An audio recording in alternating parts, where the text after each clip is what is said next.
toda la atención del mundo prácticamente, no debemos olvidar que hace muy poquito transcurrimos un 24 de marzo muy especial, en donde después de muchísimos años no hubo marchas masivas, hubo pañuelos blancos dentro de las casas, donde se está pasando la cuarentena. Y en el marco de esta temática tan dolorosa para la historia de la Argentina, hoy queríamos conversar con Marina Franco, que es investigadora del CONICET. Desde hace varios años lidera el núcleo de historia reciente del Instituto de Altos Estudios Sociales, porque por primera vez un equipo interdisciplinario estudia la ESMA, la Escuela de Mecánica Armada, en sus múltiples dimensiones y su transformación y su paso desde lo que fue un centro terrorista clandestino de detención y desaparición forzada de personas a un sitio de la memoria, a un patrimonio histórico y social de la Argentina y el mundo, ¿no? Entonces, por eso queremos contactar con Marina Franco para que nos cuente de qué se trata esta investigación, este proyecto que arrancó por el 2017, si no me equivoco, y cuyas conclusiones se van a terminar de extraer en el 2022. Hola Marina, ¿cómo estás? Hola, ¿qué tal, Paula? ¿Cómo estás? Encantada. Igualmente, mucho gusto. Bueno, contarnos un poco de esto que siempre es escabroso, doloroso, que por ahí muchos pensamos que conocemos en algún punto, en alguna medida, pero no es tanto lo que se conoce de la ESMA, ¿no? Dentro de lo que fue el marco del funcionamiento de la terrible dictadura, ¿no? Y la desaparición forzosa de personas en un plan sistemático. Exactamente, es decir, en realidad la ESMA es tal vez uno de los centros clandestinos de los cuales se han contado más cosas, ha circulado más información, ha habido varios juicios que han aportado una cantidad de información y de investigación extraordinaria, pero como centro clandestino, para la ESMA y para otros, no han sido investigados sistemáticamente por la historia y por las ciencias sociales. Entonces, eso es lo que nos propusimos en este equipo interdisciplinario, ¿no?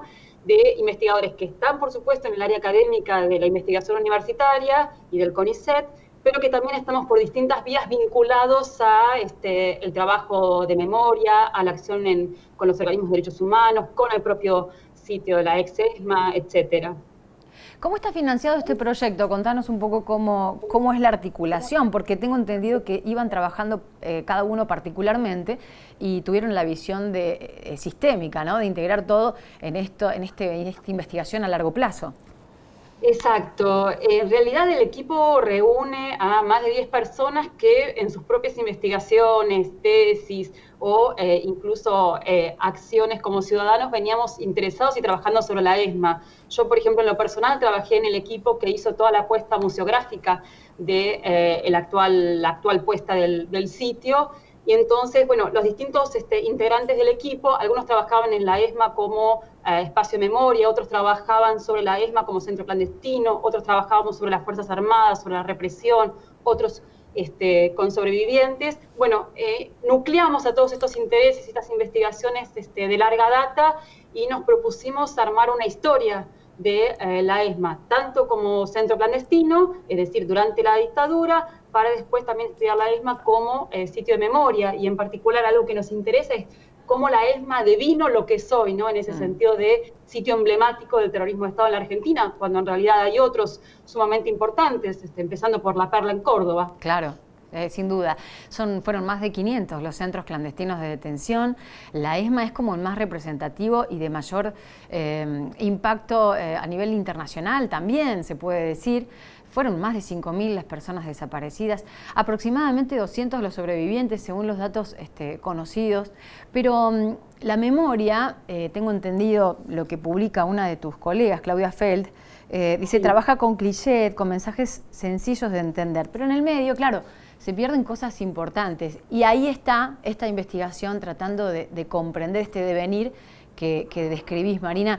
Y me gustaría que hagas una breve referencia, porque es larguísimo, claro, va a estar compilado todo en libros, esta investigación, de lo que significó la recuperación de prisioneros, de la participación de civiles en los delitos económicos que se pergeñaron dentro de la ESMA, entre tantas cosas, desde la perspectiva de género en cuanto a las torturas, por ejemplo. Hay muchos temas para abordar, pero me gustaría que hagas un breve mapa como para contarnos de qué va esta investigación.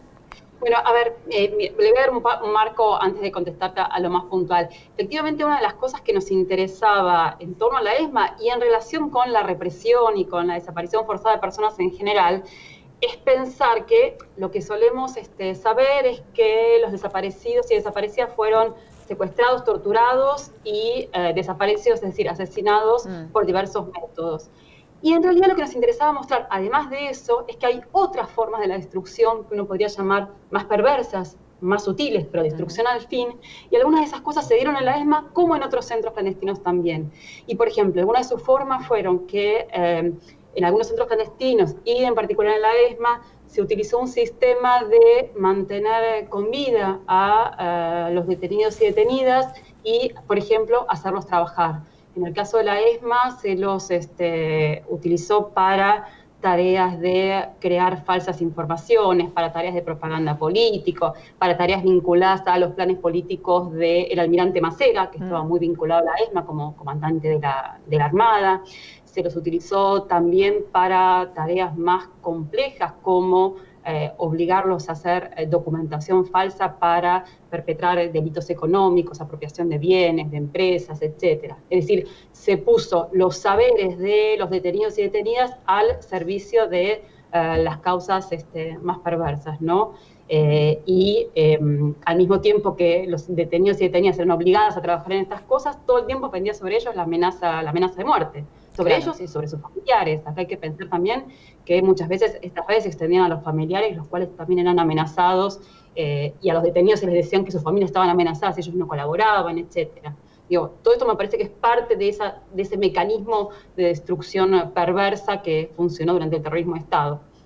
Cuántas cosas para analizar, desde cómo se diseña y cómo se aplica ese mecanismo terrorista que funcionó, y ojalá que nunca más funcione, a lo largo y a lo ancho de toda una sociedad, convirtiendo a cómplices forzosamente, a personas, pero incluso también a personas civiles, porque en esto que mencionás de los delitos y de la apropiación de terrenos, de propiedades, participaron abogados, participaron escribanos, ¿no? Que forzados más o menos o asociados, digo, entraban en esa lógica perversa, militar, vertical, instituida.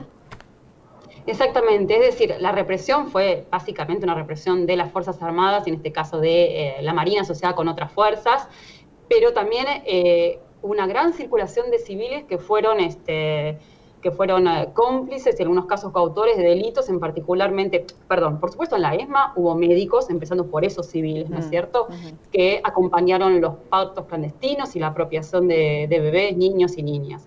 Pero además de ello, esa parte es más conocida, toda la apropiación de bienes y delitos económicos, como vos señalabas, implicó una gama y una red de abogados, escribanos, empresarios, en el caso de la ESMA también hubo periodistas, etcétera, que permitieron que esto fuera posible. Es decir, voy a dar un ejemplo muy concreto. Apropiarse de un departamento, que fue muy, muy frecuente en la ESMA entre los años 76, 77, 78, de un departamento de un detenido o detenida, implicaba que hubiera abogados y escribanos que permitieran la falsificación de firmas, que forzaran firmas, autenticaran firmas falsas, que fueran a ver a familiares para que dieran sus firmas falsas o que dieran poderes, etcétera. Todo eso implicó una red de civiles que va obviamente mucho más allá de las Fuerzas Armadas. Pensaba mientras hablabas, Marina, que cuando describís este proyecto interdisciplinario, del que forman parte un montón de colegas, investigadores tuyos, que hay un análisis sociológico, sin duda, psicológico, profundo y sistemático para ver el funcionamiento de una mentalidad de un pueblo que avaló durante mucho tiempo ese mecanismo, hasta que pudo entender que eran delitos, ¿no? Entonces, ¿cómo trabaja la mente y el sistema? ¿Cómo se va instalando hasta que efectivamente se logra identificar que lo que se está realizando o contribuyendo a realizar es lo indebido, es un delito? ¿Cómo funciona eso? Digo, es un análisis profundo, ¿no? Es realmente, en realidad yo creo que es la clave del problema para entender el terrorismo de Estado, cualquier situación de violencia y represión extrema, es decir, cómo hay sociedades que avalan de diversas maneras. Por supuesto que no es lo mismo la responsabilidad de un político que la responsabilidad de un ciudadano común de a pie, que la responsabilidad de un abogado que consiente una firma falsa para apropiarse del departamento de alguien que está detenido. Son responsabilidades distintas. Pero de todas maneras, efectivamente, entender el terrorismo de Estado de la Argentina es entender qué pasó con nuestra sociedad, no solo por los civiles que estaban dentro de la ESMA. La ESMA está ubicada en un lugar muy central de la ciudad de Buenos Aires, con alta circulación, enfrente de un montón de departamentos. Hay toda una vida normal que se mantuvo en la Argentina. Claro, no era un lugar cerrado, era un lugar que tenía libre circulación de personas, ¿no? Exactamente. Entonces, efectivamente, entender cualquier mecanismo represivo y entender el autoritarismo en general significa entender una parte de la sociedad. ¿Por qué la sociedad consiente que se reprima? ¿Por qué la sociedad dijo por algo será? ¿Por qué la sociedad dijo, bueno, si se lo llevan estará bien? Para después del terrorismo de Estado, que esto cambiara rápidamente, ¿no? Porque también hay que decir que en la Argentina esto después se modificó. Y eso es parte de los grandes cambios sociales que hay que entender. Pero hay que pensar que toda represión y toda violencia extrema existe cuando una sociedad que de diversas maneras y con diversos niveles de responsabilidad acompaña y consiente. Sin eso no entendemos la dictadura en la Argentina ni el golpe del 24 de marzo. En el 2022 está previsto que se concluya a grandes rasgos esta investigación, ¿decían, Marina? Sí, efectivamente nosotros tenemos previsto, bueno, la investigación son dos partes, ¿no? Como vos comentabas. La historia de la ESMA como sitio clandestino, como centro clandestino, y la historia de la ESMA como sitio de memoria, hasta la actualidad. Y nuestra idea es hacer un trabajo accesible a todo público. Todavía no tenemos claro si un solo volumen, varios volúmenes por temas, etcétera, pero algo que efectivamente llegue al gran público. ¿Va a ser en libros? Sí, vos me preguntabas al comienzo, bueno, ¿quién financia el proyecto? El proyecto lo financia la Agencia Nacional de Investigaciones. Por lo tanto, nosotros recibimos financiamiento del Estado y de fondos públicos, y creemos que nuestro deber como investigadores e investigadoras es contribuir y devolver socialmente lo que el Estado está financiando. De manera que la idea son un libro o libros para un público general, no para colegas, digamos, ni para estudiantes solamente. Claro. Bueno, el tema del trabajo de la memoria desde las escuelas. Este trabajo implica bueno, un trabajo pormenorizado de investigadores del CONICET que tienen la idea entonces de hacerlo accesible a todo el mundo. ¿Se puede pensar en una accesibilidad desde instituciones, no sé, primarias, desde la primera infancia, empezar a institucionalizar la enseñanza para que se trabaje la memoria y todos los conceptos de lo que implicó el terrorismo de Estado? Bueno, te agradezco la pregunta porque yo personalmente y todos los miembros del equipo consideramos que la escuela y la educación es el lugar clave. No necesariamente o solo para nuestra investigación sobre la ESMA, sino en general, digamos, trabajar sobre el terrorismo de Estado, trabajar sobre la memoria, sobre la necesidad de justicia y de verdad.